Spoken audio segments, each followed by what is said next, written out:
Hi, folks. It's another football Friday night coming your way, and they moved the Lowville game to Thursday night. So many home games this week. I don't know if there's enough officials to go around, so we're going to concentrate on what's coming up Friday night. All right, sounds good. Let's begin with General Brown. Undefeated Lions. You know, you keep thinking they're going to take a dip. They never do. They never do. I mean, they're perfect 5-0 right now. The Lions' latest win coming against Little Falls last week. That was on the road, and Doug Black has that team playing well once again. Yeah, Tristan Jarvie, 185 yards, 18 carries, 2 touchdowns. General Brown, always a threat to make it to the Section 3 Class C championship game. Looks like this year no different. Yeah, pretty good. Indian River home tonight. Indian River put up a 72-burger against Watertown last week on the new turf field at Watertown High School. They're looking good. And you know what?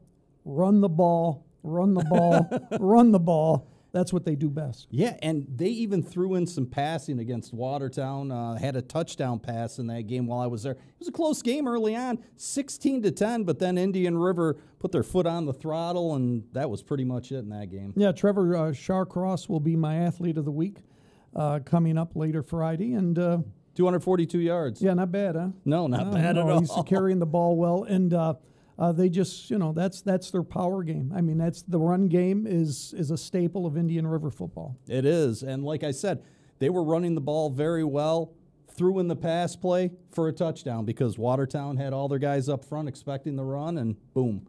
Stacking the box. Stacking the box, yeah. That's what that running game does. Hey, Beaver River is home Friday night, and you had a chance to communicate with one of the coaches on the team. Yes, athletic director Mike Kogut texted me to let me know that they will not be playing Hannibal. I think Hannibal had to forfeit that game. Right. Instead, they'll be playing Gloversville on Friday night. An interesting thing he told me that the section did this year is that teams can get forfeits for games that other teams forfeit, but they can also slot in another game in that spot and play a game as well, which is something new and something good for a lot of schools because a lot of teams have problems with injuries, especially in 8-man football, can't play games, and you could go 2 or 3 weeks without playing a game, and in order to, kind of mitigate that problem, they're allowing teams to fill in games with other schools so they don't have that long a break. Yeah, case in point, Sandy Creek was supposed to play Oswego last week. Canajoharie had an open date, and Sandy Creek was able to get them there, and they came out with a win, the Comets did. So it's interesting. And that kind of leads us to our next thing, too, because we're going to talk a little bit about South Jefferson football. They're scheduled to play Oswego Friday night. In talking with the administrator there at South Jefferson, he said the game was still on. Now, Oswego played half a game against Beaver River and then ended up forfeiting the second half. And then they forfeited the Sandy Creek game altogether. But Oswego, I guess, has enough players for the game this week at South Jeff. They've gotten healthy enough to get back on the field and play the Spartans, and Spartans off to a great start. Their lone loss, a last-second loss to Governor at home. Yeah, and it's amazing. Of course, health issues. I mean, in football, it's such a tough sport that that you got to make sure you got enough players to field a team. So exactly, and that's been the case with Oswego this year. They've been in and out. Carthage on the road Friday night. Carthage defeated your VVS team by a few points. 50-14, yeah. 50-14, and Sadeep is doing his tricks on the field, still gaining a ton of yards. Had another 5-touchdown game. 337 yards. Yeah, not bad, huh? No, not bad at all. I mean, he is just on pace to break all kinds of records this year. School records at Carthage, and, he may be coming close to breaking Section 3 records as well. They did have a pretty good running back a few years back, Fambo Azah, who put up some good numbers as well. Yeah, former athlete of the week. He was exceptional for the Comets, and unbelievable. I mean, Comets are doing another team that's relying heavily on the run, and they're having a lot of success with it. Yeah, and you've got to give credit to the offensive lines of those teams because other teams know coming in. Indian River, going to run the football with Trevor Shawcross. Carthage, going to run the football with Adamola Sadip. Yep. And, other teams are stacking the box, and it's just not stopping these guys. So the offensive lines, offensive coordinators doing great jobs for these teams. Yeah, unbelievable. Also, Friday night, Watertown heads towards the Syracuse area again to play Corcoran, and Sandy Creek hosts Mount Markham. So those are the other games coming up. Now, Section 10, a pretty good matchup in Section 10 this weekend. Governor visits Ogdensburg to take on the Blue Devils. And this would always be the marquee game every year. You know, two teams undefeated. Who's going to come out on top? Not the case this year because you got the Potsdam Sandstoners who are running the table so far, but this should still be a good contest. Two young teams and two teams looking to make a run for a sectional championship. Yeah, and OFA lost that one game to Potsdam. By the way, Potsdam is off this week. Sable Valley not able to field the team, so they had to postpone that game. That's who Potsdam was supposed to play this weekend, but they get the bye to heal some wounds. Yeah. And Sandstoners once again undefeated. And get ready for that stretch run, which is going to be a tough one. I saw your story with Coach Kirka. Yep. He said, you know, the real tough games in the stretch run coming up here, and they're going to have to be healthy for that. Yeah, and there's a team. A Kirka team, usually a running team. Yeah. You know, you got Ian Van Wagner, the super, what is he, freshman, sophomore? Something like He's been playing varsity sports at Potsdam for about 3 years. And he's got like 2,000 points in basketball. Yeah, he's the all-time leading scorer. and he's got 3 years left. And he's been able to put the ball in the air, and they've had a lot of success. So Potsdam, you know, who used to rely on just the running game, now mixes the passing game in. And I tell you what, they're going to be a tough out as the season goes along. Yeah, and in your story that you did with Coach Kirk, I saw they have the three-headed monster running back, and I believe they're all three seniors as well. So, you know, they're a threat now because, you know, you stack the box against the run, and they're going to beat you with the pass. So I'll give you a little hint. Matt Schwartzfigure. Athlete of the week? I see that in his future. maybe as early as next week. A little ESPN there. A little ESPN, exactly.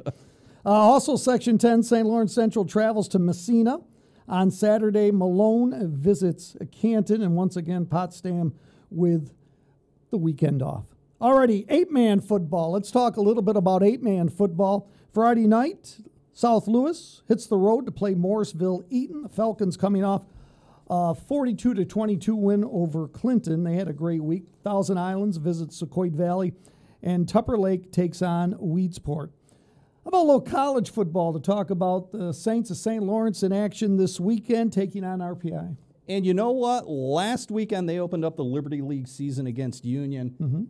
Won it in overtime on a Clayton Fogler field goal. So they are 1-0 in Liberty League play, off to a good start, should be another good contest, and look for the Saints to do some good things this year in the Liberty League. Playing a tough non-conference schedule, and Coach Dan Puckhaber says he does that on purpose to get his team ready for the season. Yeah, they're currently 2-2 on the year and playing some good football.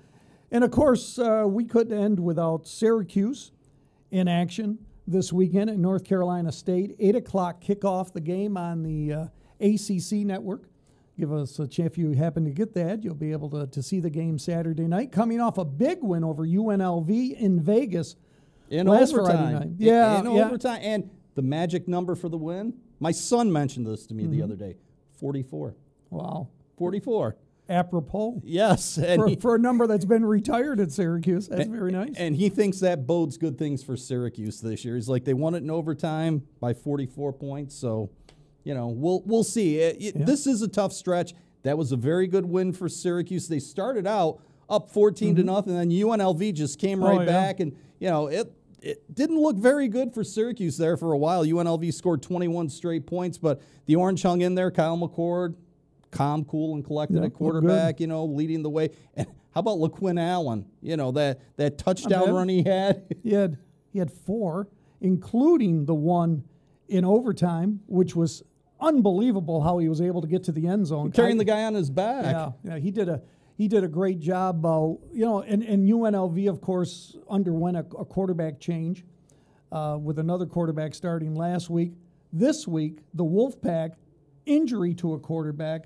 So they have a true freshman starting for them. And it was a scary sight. NC State's quarterback taking that hit, his helmet flew off, and he had just come back from a concussion. And, it was a very scary hit. They had to haul him off on a stretcher. So, we hope things go well for him and he comes back at some point in the season. All right, we haven't talked about this. Garrett Dumbluski is giving me information about how the fantasy league is going, and he's telling me, and somehow misread his phone and told me that I was up by a half a point at the end of the night, and I was going up against you. Well, you were actually, because here's how it went. I think he was doing it just to give me a hard time. No, here's how it went, because I turned on the game at the end because things weren't looking good for me at the beginning because I had New Orleans defense and Alvin Kamara. You had Harrison Butker, and you had Kareem Hunt. Yep. Butker kicked a field goal with about 3 minutes left. That put you up by a little over a point. Yeah. On that last drive, Alvin Kamara had a catch for like 10 or 15 yards that put me up by 0.4 points, which is what I ended up winning by. It was close. You were undefeated. I had one loss. First loss of the year. Yes, but here's the good thing. Yeah. It's a 12-team league. Yep. The sports department's tied for first place after 5 weeks. As well we should be. Yeah, exactly. What does that say about the sports department, We know what we're talking about, so tune in every week. Unbelievable. Maybe we should start doing fantasy football stuff. You know what? That might not be a bad idea. Rob, thank you very much. And we appreciate you watching. Hey, get out and support your local team Friday night and also Saturday. Plenty of games around the area. And, of course, we'll have all the highlights Friday night.